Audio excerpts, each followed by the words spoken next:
অর্থ মন্ত্রণালয়ের কঠোর নির্দেশনা কিংবা প্রধান উপদেষ্টার হুঁশিয়ারি কোনো কিছুতেই থামছে না সরকারি দপ্তরে অযাচিত কেনাকাটা আর বাড়তি খরচে, যার জন্য সংশ্লিষ্ট কর্মকর্তাদের কঠোর জবাবদিহিতার কথা উঠে আসে অর্থ মন্ত্রণালয়ের অভ্যন্তরীণ প্রতিবেদনে, যেখানে কর্মকর্তাদের দায়িত্বের প্রতি সচেতন হবার আহ্বান বিশ্লেষকদের।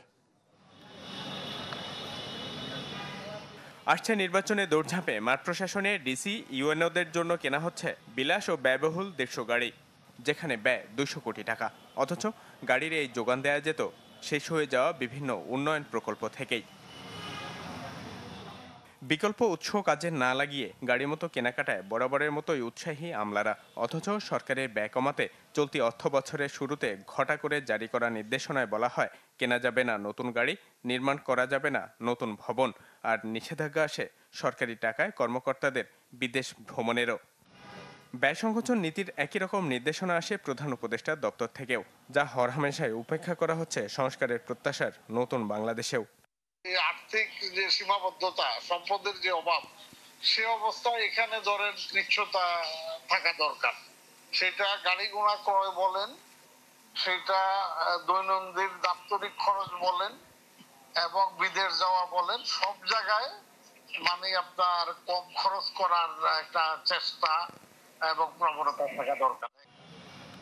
তথ্য বলছে একদিকে ব্যয় কমাতে জারি করা হচ্ছে নির্দেশনা, অন্যদিকে ফাঁকফোকর খুঁজে নানা অজুহাতে অব্যাহত আছে সরকারি কর্মকর্তাদের বিদেশ ভ্রমণ, প্রকল্পের প্রস্তাবনায় অপ্রয়োজনীয় খাতে ব্যয় আর বাড়তি কেনাকাটা, যার কারণ হিসেবে রাজনৈতিক অঙ্গীকার না থাকা, সরকারি দপ্তরে সমন্বয় ও জবাবদিহির অভাবের মতো কারণ উঠে আসে অর্থ মন্ত্রণালয়ের প্রতিবেদনে, যাকে সরকারের অদূরদর্শী নেতৃত্বের বহিঃপ্রকাশ বলছেন বিশ্লেষকরা।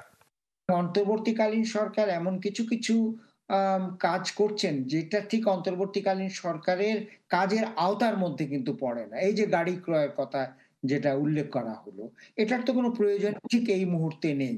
বা এই যে নতুন ঋণ গ্রহণ করা হলো বাইরে থেকে আমদানি করার জন্য, কোনটা আমাদের প্রয়োজনীয়? এই মুহূর্তে আমাদের অর্থনীতির জন্য যেটা প্রয়োজনীয় সেইটা আমাদের করতে হবে। উপদেষ্টা মণ্ডলীতে আলোচনা হয়েছে এবং সেখানে থেকে এক ধরনের কর্মকৌশল নির্ধারণ নিঃসন্দেহে হয়েছে। তার ফলে নিঃসন্দেহে তারা কাউকে না কাউকে দায়িত্ব দিয়েছেন তাদের ভিতরে এবং অনুষঙ্গ যারা আছেন, সেহেতু এটাকে এই কৌশল আলোচনার ক্ষেত্রে আমি সামগ্রিকভাবে সরকারের দায়িত্ব হিসেবেই দেখি। সরকারি ব্যয়ের লাগাম টানতে কর্মকর্তাদের কঠোর জবাবদিহি নিশ্চিতের গুরুত্ব উঠে আসে অর্থ মন্ত্রণালয়ের প্রতিবেদনে, আর দায়িত্বের প্রতি সচেতন হওয়ার আহ্বান বিশ্লেষকদের। ইমদাদ হক, চ্যানেল 24, ঢাকা।